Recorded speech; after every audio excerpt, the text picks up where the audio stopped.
Greetings, my fellow gamers. It is I, Wraith King, and welcome back to another episode of Seven Nights Ideas and Thoughts. Now, I don't normally upload videos this quickly, but you know what? I made a promise to a friend that I would talk about one of his ideas that, actually both of our idea. We have actually formed this character from looking at Seven Nights, and we really like the game a lot, but we feel like the game really does need some more villains. And I showed you guys one of the villains we created before. And you guys seem to like that. You guys seem to really like that video.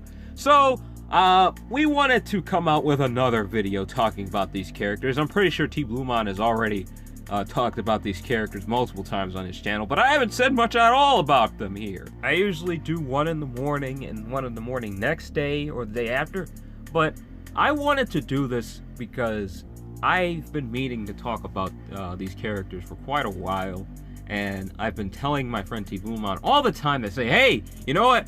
I'm going to upload a video on these ideas tomorrow, and oh, I'm going to do it in the next video. Oh, I'm sorry, I forgot. I'm going to do it in the next video, so on and so forth. And it just feels bad that I keep forgetting. So I decided to go ahead and make a video dedicated to some ideas that T. Bluemon and I have come up with. Not only some ideas that we've come up with, but a few thoughts that I have about the game that I think you guys should really know about. Let's start with that new idea that me and T. Bluemon have come up with. This is another villain. We have come up with so many villains. Let me just tell you guys this right away. I'm pretty sure I mentioned this in another video. We've been designing villains that aren't just anti-heroes, and that's kind of what a lot of the Dark Knights are. They're not entirely evil.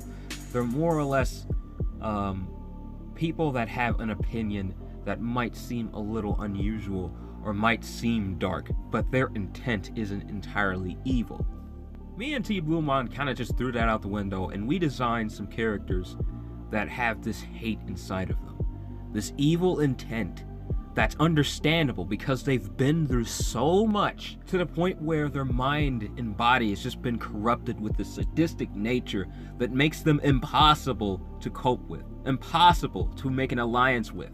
And their intent is truly evil, truly terrible, something that's just not going to help anyone, not even themselves. What are one of these characters we've created? One of them is Aliceth. Aliceth, I'm not going to tell you a whole bunch about her, but I will tell you her intent, because I don't want to give everything away. Her intent is to kill the goddess. Well, there has to be reason for wanting to do something like that. I mean, doing something like that isn't good for anyone. Seriously, it's just a bad idea, so why would anyone in the Seven Nights even have the power to do something that bad? Well, first of all, Aliceth isn't human. She isn't from Earth, really. Saying all that, you're probably wondering what the heck she is. Well, she's not human, obviously. What she is she was made from pure destruction, pure hate, pure evil.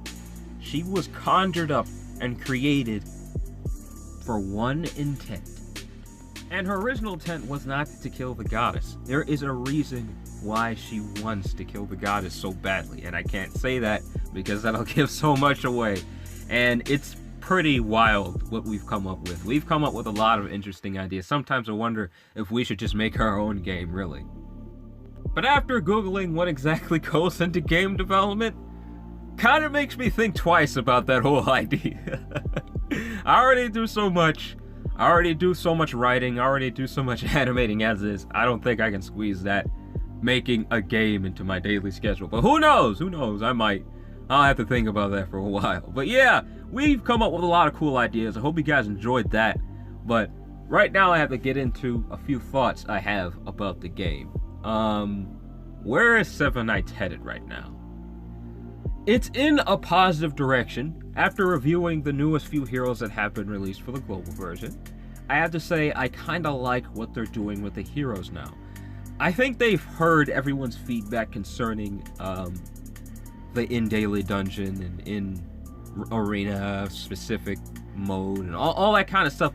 Nobody really liked those buffs on the newer heroes, and I think they've heard that. So we still see those, but they're not as bad as they used to, especially when they released the Crusaders.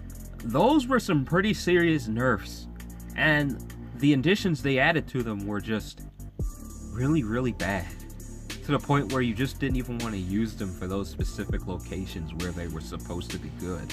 But soon after that, we started seeing the devs simply adding slight changes to the characters and then giving them like in an arena mode buff or in raid buff. But it's not to the point where they just straight up nerfed them and then gave them that buff. That's kind of what they did with the Crusaders when they released, but they don't seem to be doing that anymore. They seem to be just adding changes and then giving each hero a buff where they're stronger in a specific mode. The reason I'm talking about this is, well, there's a special hero that's supposed to be released sometime in the near future. I can't give you guys a sneak peek of this one. This is a special hero.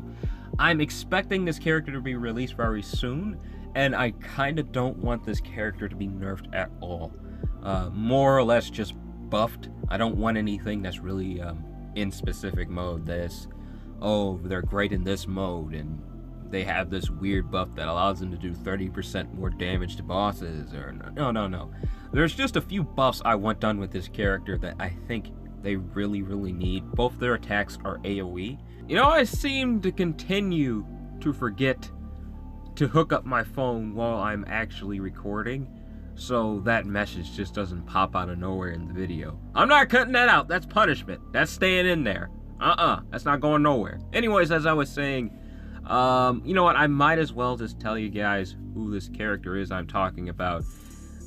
Continually trying to avoid what the character's name is and avoid what the skills are called is getting just a little bit irritating. I'm sure the devs don't mind and everybody really sees it coming. I'll try my best to avoid spoilers while I'm talking about this character anyway. But I imagine the community kind of saw this coming anyway, so I'm sure this shouldn't hurt. Well, I'm referring to the awakened Allure. She has gotten a really, really huge change when she was awakened on the Korean version of the game. And I'm hoping they change her just a little bit. Once Allure was awakened, Thunderlord's Fury and Celestial Bolt, both of those attacks were greatly changed, and I felt like the damage was really just spread out and to the point where she just didn't seem like she was doing a bunch. But I kind of like her abilities, how they are right now, but seeing them upgraded just a little bit to the point where they're simply stronger and have a few extra debuffs, and because they will have extra debuffs, I'm not going to tell you what those debuffs are because that'll give away a lot. But she will have a few extra debuffs applied to those abilities, not just Electrify anymore. I'm just hoping that they're just stronger, because right now in the Korean version, I feel like Allure is simply used for her team buff, which is increasing physical power greatly. I mean, she seriously increases physical power with her awakened form, but I feel like that's the only reason she's really used. She doesn't do a whole bunch of damage, and I felt like that was a bit of a problem for me. Allure was always just a universal character no matter what, because she was just strong. She had a good team buff, and she had a good self buff, so she was just all around great. But after she was awakened, she just turned into more of a supportive character. I mean, she can be used for DPS if you build her correctly, but I haven't seen that very much in the meta. I've seen it a few times, and those builds weren't very strong at all. I actually just ended up wiping them away very, very quickly with the team I have on the Korean version. So hopefully when they add her on the game, if they do, I don't know when they are, but if they do, hopefully they just give her an all-out buff that just makes her stronger and makes her a little more usable than she is on the Korean version of the game. But you know what? That's all the time I have left for this video, my fellow gamers. I hope you guys enjoyed it. Remember, leave a like, comment. Please do subscribe to my channel because I plan on reviewing a new anime game that was recently released. I keep forgetting all about it. I was going to review it sometime today, but I forgot that I actually had to review those heroes, and I had to talk about this. So you guys should be expecting that sometime tomorrow. But in the meantime, take it easy for me, and please do have a blessed day. Bye.